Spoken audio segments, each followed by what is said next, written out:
नमस्ते गुरुजी। जी मैया। गुरुजी, हम कानपुर देहात रूरा से आए हैं।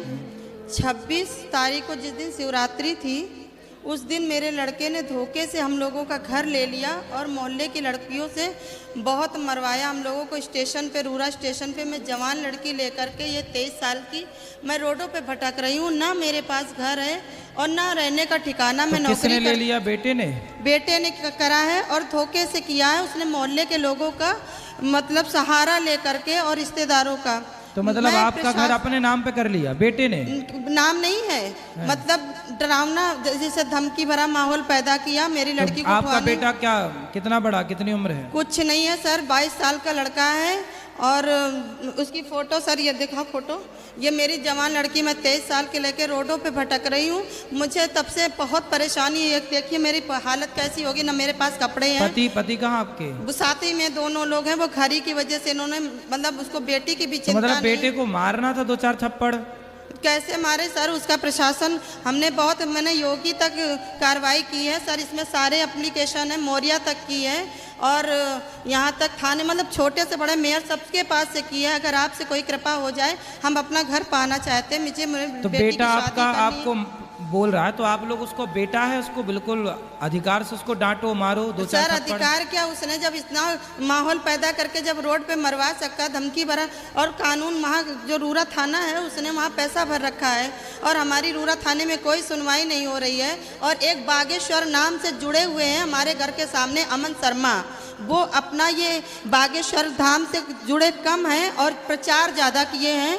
और उन्होंने अपनी दहशत वहाँ फैलाई रखी रूरा कानपुर देहात में। और ना सभासद होते हुए भी बहुत सारे वहाँ के नेता हैं जो हम लोगों को बर्बाद करने के लिए। नहीं तो आपका बेटा ही ऐसा क्यों हरकत कर रहा है? पता नहीं है सर, वो तो लड़का बस मकान चाहिए, ना उसको बहन की चिंता है और ना मेरी चिंता है। जवान लड़की लेकर के, 23 साल की लड़की है, ये मेरी बेटी है, ये खड़ी है और मैं इसके साथ में रोडों पे रह रही हूँ। जब बनाने खाने के बर्तन नहीं है तो मैं कमरा लेकर के नौकरी भी कैसे करूँ? इतनी भी उस लड़के को परवाह नहीं कि मेरी माँ 26 तारीख को निकले थे शिवरात्रि के दिन से, तब से ऐसे ही रोड पे भटक रहे हैं। और यहाँ तक हम भटकते भटकते आ गए आपकी कृपा पाने के लिए। मुझे मेरा घर चाहिए सर, आपकी कृपा हो जाए। शायद आप डांटिए, फोटो से उसको दिखाइए तो शायद शर्म आ जाए, क्योंकि आप तो बाहर की माताओं की सेवा कर रहे हैं। उसने अपनी घर की माँ को ही, जिसने उसको जन्म दिया, उसको निकाल दिया। अपनी जवान लड़की ये है सर, देखिए ये लड़का मेरा अनुज राठौर इसका नाम है। प्रॉपर्टी डीलिंग का काम भी करता है और ये साथ काटा बाट का भी काम करता है। नहीं होगा मैया, ऐसे किसी ने भड़काया होगा, बरगलाया। हाँ सर, लेकिन इतना बड़ा लड़का है, उसको ये सोचना चाहिए जवान माँ बेटी को लेकर के रोडों पे कैसे रह रही है। सही है, सही। आप चिंता ना करो, आपकी बात पहुंच जाएगी सब तक और वो सुधर जाएगा, ठीक हो जाएगा। भगवान उसे सद्बुद्धि दें, यही प्रार्थना है उसके लिए। गुरुजी राधे राधे। जी जी। मैं जयपुर से आया हूँ। आप जयपुर में आए थे कथा करने, तारानगर में आए थे? हवाई जहाज। हाँ हाँ, तारानगर में आए थे। ठीक है गुरुजी, मैं यहाँ 10 दफा आ चुका हूँ। यहाँ प्रश्न क्या है? मैं रेलवे के अंदर गवर्नमेंट सर्वेंट जॉब में हूँ। ठीक है। और अभी जस्ट आपकी कथा देखने आया हूँ यहाँ पे। हाँ। और मैं आपकी यात्रा के अंदर जो जारी 10 तारीख को, उसके अंदर मैंने नॉमिनेशन कराया है। वाह, सुंदर, खुश। गुरुजी, मेरी इतनी सी रिक्वेस्ट है आपसे, मेरा बच्चा मैं मेरी जगह रेलवे के अंदर लगा दिया, मेरी जगह। अच्छा, बेटा लग गया रेलवे में? हाँ। और मैं क्या, उनकी शादी भी कर दी मैंने। ठीक है, तो ऐसा हो जाता है कि बाप अपनी नौकरी बेटे को दे दी मैंने। तो ऐसा हो जाता है? हाँ, 2016 के अंदर दे दी मैंने। फिर बढ़िया है। अच्छा, अब बच्चा क्या है, ड्रिंक करता बहुत ज्यादा, अपनी वाइफ को मारता। वो लाए हो? उसके 2 बच्चियां हैं। उसको लाए हो? मैंने जयपुर के अंदर 4 मंजिल मैंने मकान बना दिया उसका। तो सब बना बनाए में लगे, तो शराब पी रहा है। कुछ मैं उसको बनाना होता तो नहीं पीता। आपकी यात्रा के अंदर 10 तारीख को है ना, मैंने नॉमिनेशन में जाऊंगा वहाँ पे। सही है, सही है। गुरुजी, उसको ले आना, समझाऊंगा। गुरुजी जी। आपसे रिक्वेस्ट है, my name is BL Saxena. ठीक है। जाति से कायस्तू में। ठीक है। आप थोड़ा सा ने उसको ये कहो कि भाई बाबूलाल सक्सेना का लड़का सुंदर सक्सेना जो जयपुर में है। उनको ले आना, हम समझाएंगे यहीं पर, यहीं ले आना, यहीं ले आना, हम समझाएंगे, प्लीज चिंता हाथ ना में दे करो। दो, प्लीज। हाँ, राधे हाँ, राधे हाँ। राधे जी। हेलो। हाँ कर लेना आराम से। पंडित जी, राधे राधे। जी जी जी। मैं अभी फरवरी में आई थी भोपाल से। हाँ। तो आपका आशीर्वाद लिया, तब से तबीयत मेरी बहुत अच्छी हो गई है। जी जी। तो मैं घर पे भी रहती हूँ ना, तो आपकी कथाएं सुनती रहती हूँ, दिन भर प्रश्नोत्तरी देखती रहती हूँ, पूरा ध्यान मतलब आपके कथा पे ही रहता है। तो उस वजह से ना तबीयत बहुत सुधार आया मेरा। तो मैं 1.5 महीने में फिर से आ गई आपके यहाँ दर्शन करने के लिए। तो आपकी कृपा ऐसे ही बने रहे, मेरा इतना है क्या। खुश रहिए, खुश रहिए। और मुझे बस एक सवाल पूछना था कि जैसे आप बोलते हैं एक ही भगवान की शरण में रहना चाहिए, तो जैसे बार बार भगवान का अलग अलग ध्यान आता है, तो उसके लिए क्या करें? जैसे कितने भगवानों का ध्यान आता मतलब है? ध्यान तो कृष्ण भगवान श्रीमन नारायण का करते हैं, पर मतलब पूजा पाठ करते तो हर भगवान का बार बार ध्यान अलग अलग आ जाता है। कितने भगवान का आता है? मैंने तो मंदिर में तो दुर्गा जी और मतलब रखे हैं। तो दुर्गा जी का रखे, सही है। दुर्गा जी तो साक्षात लक्ष्मी है, वही तो लक्ष्मी है। तो फिर एक ही भगवान का कैसे मन कैसे कंट्रोल करें? मन के ऊपर कैसे नहीं, कंट्रोल वो करें? सही दुर्गा जी में जा रहा तो क्या बुराई, सही है। सभी कर ले। सभी मतलब क्या, नाम बताओ कितने में जा रहा है, फिर हम बताएंगे नहीं, क्या मेरा सही है। तो जैसे कृष्ण जब से यहाँ से गए तो भगवान कृष्ण में, भगवान नारायण में मन जा रहा है तो सही है, शंकर जी में मन जा रहा है तो सही है, दुर्गा जी में मन जा रहा है तो सही है, सूर्य भगवान में मन जा रहा है तो सही है, गणेश जी में मन जा रहा है तो सही है। इन 5 के अतिरिक्त कहीं छठवीं में मन जा रहा है तो गलत है। नहीं, बस वही है, नारायण और कृष्ण भगवान। सही, एक ही नारायण कृष्ण एक ही है। बस मैं जो आपकी तारीफ करनी थी कि आप इतने मतलब मैंने बहुत अच्छे इंसान हो कि मतलब आपकी तरफ कैसे लगता है, यही मन लगता है कि मतलब बहुत दिनों बाद मैंने इतने अच्छे इंसान के मतलब दर्शन हुए हैं। राधे राधे। खुश रहिए। गुरु जी के प्रणाम जी। चरणों में दंडवत प्रणाम। जी गुरु जी, मैं MP भिंड से आया हुआ हूँ। बता। गुरु जी, मेरा आपसे एक सवाल है हाँ। कि मैं जिस किसी की मदद करता हूँ तो वो धीरे धीरे हमसे दूरी क्यों बना लेता है? कौन बना लिया दूरी? जिसकी मैं मदद करता हूँ, किसकी किए हो? कोई भी हो, अपना सगा संबंधी, भाई, दोस्त, नाम बताओ। बहुत से लोग हैं। तो दूरी मतलब आपसे पैसा लिए और चले गए? हाँ, कितना पैसा दिए हो?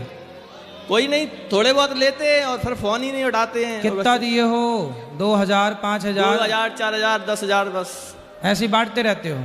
हाँ, जो किसी का भी फोन आता है तो फोन पे कर देते हैं, फिर वो फोन नहीं उठाते। तो फिर हम फोन लगाएंगे तो हमें भी दे दोगे पैसे? नहीं, आपको तो हम पहचानते नहीं है, जिससे हमारा संबंध होता है उसको दे देते हैं, फिर वो फोन ही नहीं उठाते। हमें नहीं पहचानते? अब पहचान लगे हैं, आप फोन लगाओगे तो आपको भी दे देंगे। अच्छा। हाँ। तो कितने तक दे सकते हो? जितनी हमारी तादाद है उतनी हम दे सकते तो हैं। कितनी क्षमता है आपकी? 10,000, 5,000, 20,000 तक। तो 20,000 रोज दे सकते हो? हाँ, दे सकते हैं। रोज? रोज नहीं, हैं? जब जरूरत पड़े तब।